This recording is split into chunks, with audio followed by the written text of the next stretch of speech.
잔혹한 구세주 라자루스 모렐, 까마득한 이유. 1517년 바르톨로메 데 라스 카사스는 안티아스 제도의 금광에서 노동에 시달리던 인디언들에게 몹시 연민을 느꼈고, 황제 카를로스 5세에게 왜 안티아스 제도의 금광에서 노동에 시달리게 될 흑인 노예들의 수입을 건의했다. 한박애주의자 이런 이율배반성으로 인해 많은 사건들이 일어났다. 앤디의 블루스 음악, 우루과이 출신 화가이자 박사였던 페드로 피가리가 파리에서 이룩한 성공, 역시 우루과이 출신인 비센테 로시의 아름다운 야생적 산문, 링컨의 신화적 위대성, 미국의 남북전쟁에서 사망한 50만 명, 권연금으로 지출된 33억, 전설적 발루초의 동상, 악스론의 13판 사전에 린치를 가하다라는 동사가 받아들여진 일, 격렬한 영화 할렐루야, 솔레르에 의해 세리토에서 갈색인들과 흑인들 앞에 겨누어진 총들의 발사, 달라가시의 영예, 마르틴 피에로가 죽인 흑인, 애절한 룸바 춤곡 땅콩 장수, 그리고 잔혹한 구세주 라자루스 모렐의 죄 많고 거대했던 삶. 장수, 세계에서 가장 긴 강, 물들의 아버지인 미시시피가 이 비교할 길 없는 악당의 무대였다. 미시시피는 알바레스 피네다에 의해 발견됐고, 그곳을 첫 번째로 탐험한 사람은 대장 에르난도 데 소토였다. 그는 여러 달 동안 잉카 제국의 황제 타우알파의 포로 생활을 즐기면서 그에게 서양 장기놀이를 가르쳤다.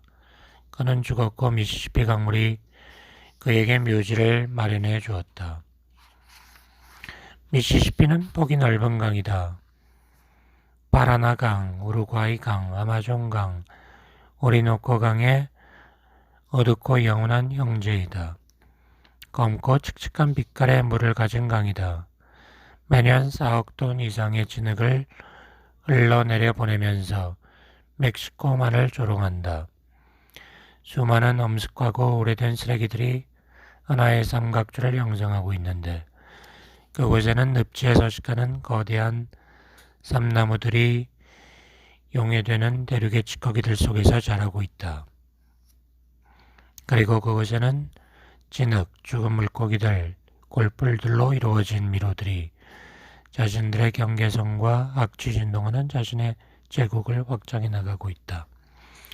더 위쪽인 알칸사스주와 오하이오주 꼭대기까지 강의 저지대가 범접해 있다. 그곳에는 바싹 마른 몸매의 놀이끼리한 종족이 살고 있다. 사람들, 19세기 초 미시시피 강가에는 흑인들이 해가 떠서 질 때까지 일을 하는 광활한 목과 농장들이 있었다. 그들은 나무로 지은 똥나무 집의 흙바닥에서 잠을 잤다. 어머니 아들과의 관계 외에 그들의 인적 관계는 오랜 관습을 따르고 있었고 혼탁했다. 이름들은 가지고 있었다. 그러나 성에 얽매여 있진 않았다. 그들은 글을 읽을 줄 몰랐다. 그들은 구성진 가성으로 몸을 길게 빼는 영어를 흥얼거리곤 했다. 그들은 십장의 채찍 아래에서 어리를 구부린 채 줄을 지어 일을 했다. 그들의 짐승적인 기다림과 아프리카적인 공포의 저변에 성경 말씀이 전가되었다. 따라서 그들의 신앙은 그리스도에 대한 신앙이었다. 그들은 떼지어 노래를 부르곤 했다. 모세여 내려가라. 그들에게 미시시피는 불경한 요르단강에 대한 훌륭한 상징으로서의 역할을 했다. 이 척박한 땅과 흑인 노예들의 주인들은 갈기머리를 가진 탐욕스러운 사람들이었다. 그들은 백성으로 만든 유사 그리스식 현판이 있는 강이 보이는 저택에서 살았다. 그들은 노예 하나를 구하기 위해 $1,000를 지불했다. 어떤 노예들은 병에 걸리거나 죽는 죄를 저지르곤 했다. 그들은 불확실한 재산으로부터 최대한 이윤을 뽑아내야 했다. 그래서 그들을 들판에 붙들어 두었다. 그들로 하여금 산더미만한 목과 담배 또는 설탕을 수확하게 했다. 이러한 문화에 기진맥진하고 구타당한 땅은 몇 년 가지 않아 황폐해졌다. 탈색한 사마귀 대농장들 안에 들어섰다.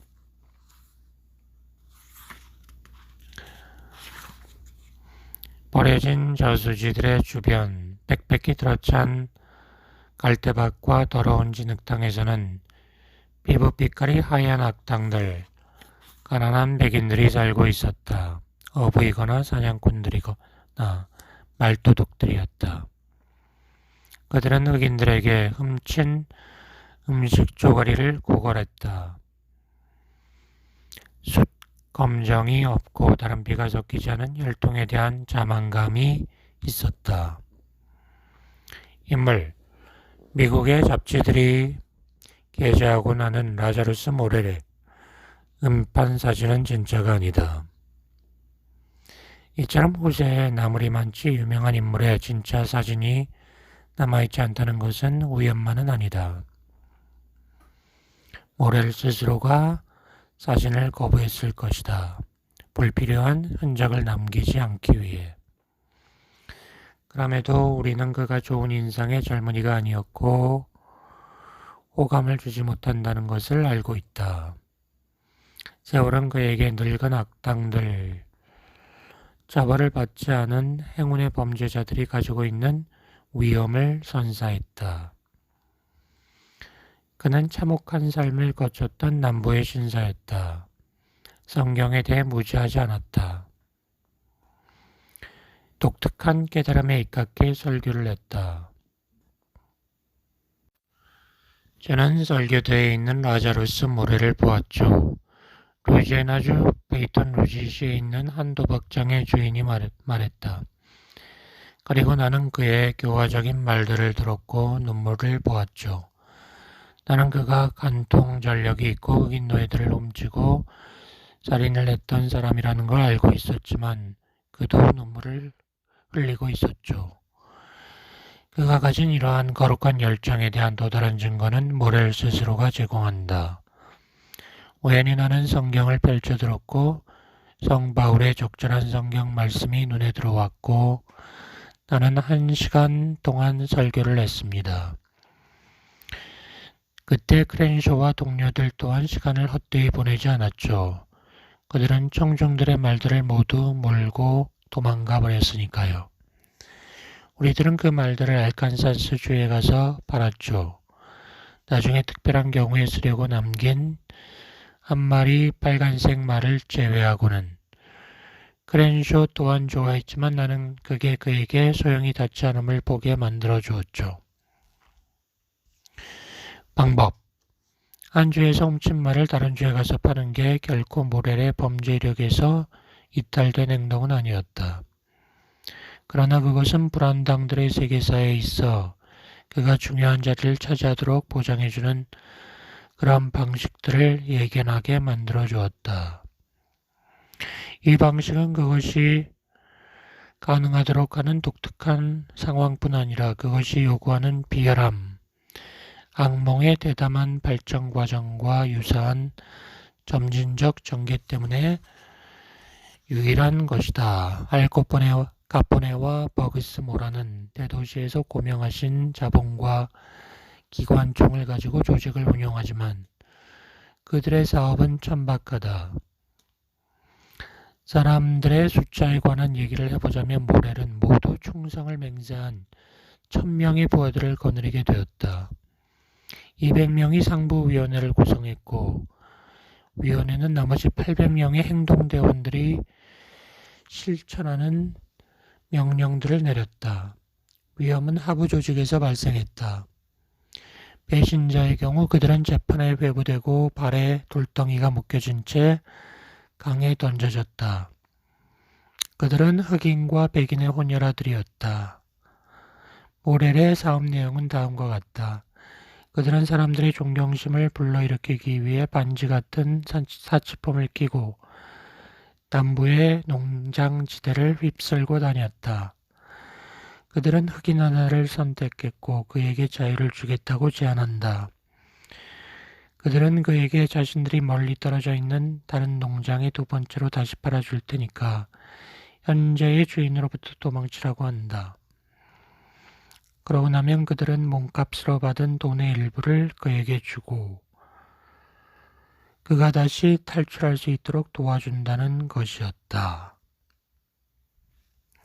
그런 다음 그들은 그를 노예제도가 폐지된 주로 데려갈 것이었다. 돈과 자유와 함께 짤랑거리는 달러 은하들, 그보다 더 나은 어떤 유혹을 그 불행한 흑인에게 제안할 수 있단 말인가. 흑인 노예는 탈출하게 된다. 자연적인 탈출로는 강이다. 카누, 거룻배, 가장자리에 파수막이 쳐있고 도칠단 하늘처럼 거대한 뗏목.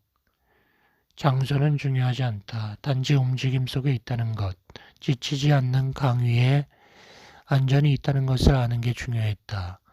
그들은 그를 다른 농장에 팔았다. 그는 다시 갈대밭 또는 계곡 속으로 도망쳤다. 그러고 나서 그 무시무시한 박애주의자들은 알 수 없는 지출에 대한 서류를 보여주고 그를 마지막으로 한 번 더 팔아야겠다고 선언했다.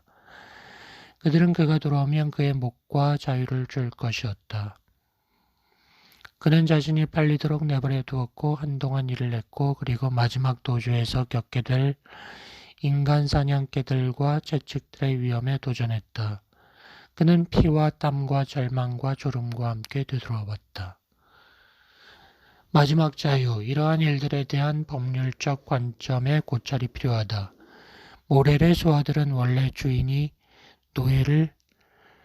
노예의 도주를 고발하지 않거나 그를 발견한 사람에게 보상금을 지급하겠다는 것을 공표하지 않는 경우에만 흑인 노예를 노예시장에 내놓았다. 그리고 앞에 이루어졌던 매매가 도둑질이 아닌 섣부른 믿음의 결과였던 탓에 누구든 그 흑인 노예를 억류할 수가 있었다. 결코 입은 손해는 보상받을 수 없었기 때문에 법에 호소하는 것은 쓸데없는 짓이었다.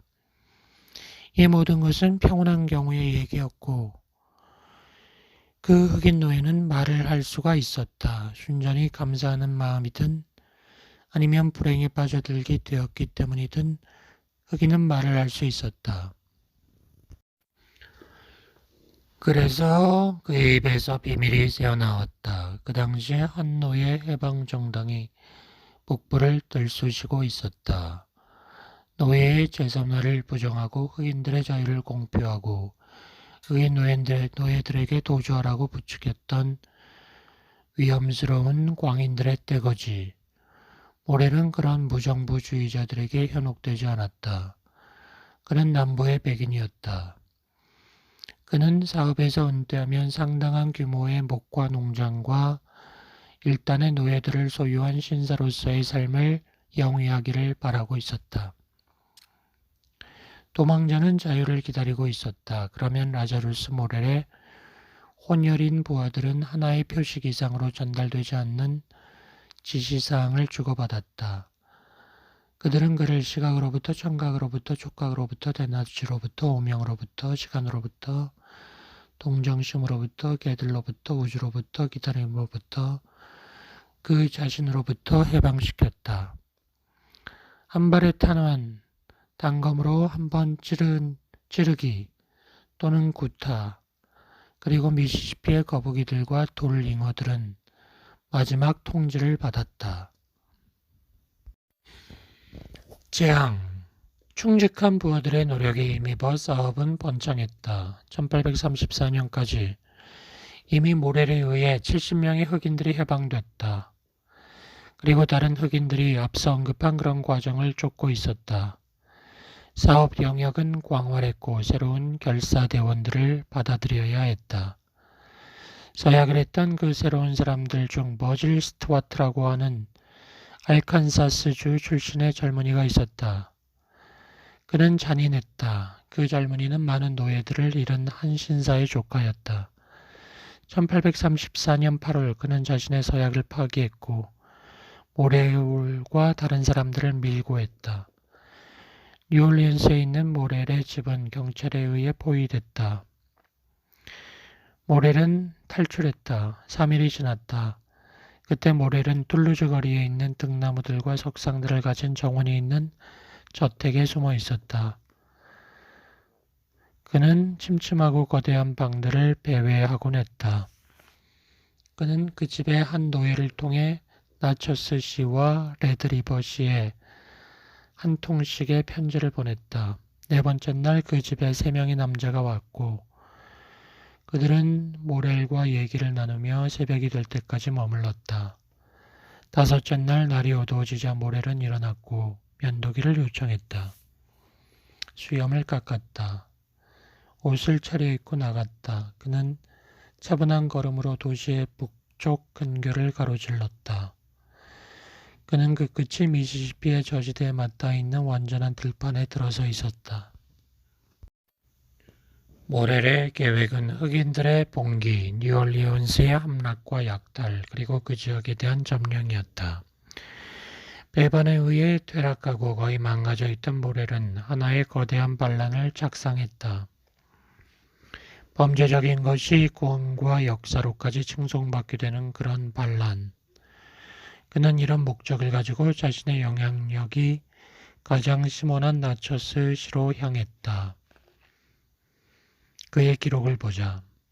나는 4일을 걸은 후에야 말 한 피를 구했다. 다섯째 날 나는 목을 좀 축이고 약간의 휴식을 취하기 위해 한 겨울가에 멈췄다. 한 사내가 검은 말을 타고 다가오는 것을 보았을 때 나는 내가 몇 시간 동안 걸어왔던 길을 바라보며 통나무 위에 앉아 있었다. 그가 나타나자 나는 그의 말을 뺏기로 마음먹었다. 나는 총을 그에게 겨누었고 말에서 내리도록 명령했다. 나는 왼손으로 고삐를 쥐고 그에게 개울가를 가리켰고 걸으라고 명령했다. 나는 그에게 옷을 벗으라고 했다. 그는 말했다. 당신은 나를 죽이려고 한 것 같은데 죽기 전에 기도를 할 수 있게 해주시오. 나는 기도를 올릴 시간이 없다고 대꾸했다. 나는 그의 목덜미에 총알 한 방을 먹였다. 칼로 그의 배를 갈랐고 내장을 꺼냈고 그를 개울에 쑤셔 넣었다. 그의 주머니를 뒤졌다. 주머니에서는 400달러 있었고 읽어볼 시간적 여유가 없었던 서류가 나왔다.